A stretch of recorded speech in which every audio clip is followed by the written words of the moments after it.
Hi, my name is Lasejo. I am the creator of Crescent Sun. I'm an astrologer and a tarot reader. And today we are going to be looking at the natal chart of Kim Kardashian. So we are going to be focusing on the vocational aspect of natal analysis. So if you understand what that's about, I'm sure you'll be interested. If not, you're welcome to stay and learn something new. So a bit of a background why I chose this chart. Scrolling through social media, and it was kind of like brought up, or I was reminded of the fact that, she basically 6 years ago decided to pursue a career in law. And a lot of people were surprised by that, because Kim Kardashian is known to be a socialite, media, TV personality, and a businesswoman, right? So why law? Why go into this very serious and regulated field? And I was like, there's no ways that you have some kind of drive towards that and it's not indicated in the natal chart. And so I decided to look at her natal chart and not surprised at what I found. So that's kind of what we're going to talk about in this short video. And if you have any questions or comments, you can leave them down below. So I'm going to go to the charts. And this is Kim Kardashian's natal chart, and I am confirming that we do have verified birth chart data, which is very important when it comes to what we are discussing today. And before I get to like the aspects that I'm going to focus on, what I did want to say, right, is that, despite the fact that she's known as like a socialite, media personality, I think that Kim is one person who takes her career and her life purpose very, very seriously. The planets I'm focusing on are in the sign of Virgo, Libra, and Scorpio, right? And especially with that Scorpio Virgo aspect, there is this inkling or leaning towards taking what you are doing seriously. Obviously, it depends on the aspects that is being focused on, but that was the general feel that I got based on her natal chart, right? And just to kind of like, emphasize, we are going to be focusing on Mercury in Scorpio, which is the ruler of her midheaven, right? So, Mercury in Scorpio, you want to understand everything in depth, right? What you're communicating, you need to understand it from the bottom to the top, right? And I feel like that is one of the reasons she is drawn to law. There's a lot that you need to understand and know. I am not a lawyer myself, so I cannot confirm, but it is a very grueling career path to take part in, and you really need to know the ins and outs. And that is what Mercury in Scorpio is kind of hinting towards, is that, communication is a very important aspect within her career, but not only that, but understanding what she's communicating, not just knowing it on a surface level, right? So, if you haven't seen previous videos, I'm just going to mention the two books that I usually reference when it comes to, vocational analysis. So one is The Midheaven Extension Process by Noel Till, and the other is In Search of a Fulfilling Career by Joanne Wickenberg, right? So those two scripts or books, basically, I lean a lot on them for what I understand based on vocational analysis.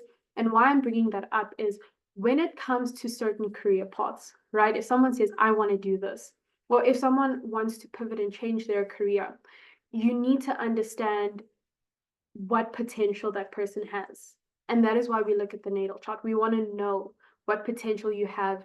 And why I'm bringing up those two books is because in Noel Till's book, he references the fact that yes, you can know someone's potential, but it's so much more than that. You need to understand the reality that this person is dealing with. And I think that's also important to note is that, I think she did not follow the traditional path of being a lawyer. And so basically she used the California state law to her advantage, from my understanding, from what I read. Someone can correct me if I'm wrong. But based on that, I just wanted to say that you need to look at that as well when it comes to the natal potential. And back to the career, when we are looking at someone who wants to be in law, right? There is certain features that we want to see highlighted, and Jupiter is one of those features that we like to see.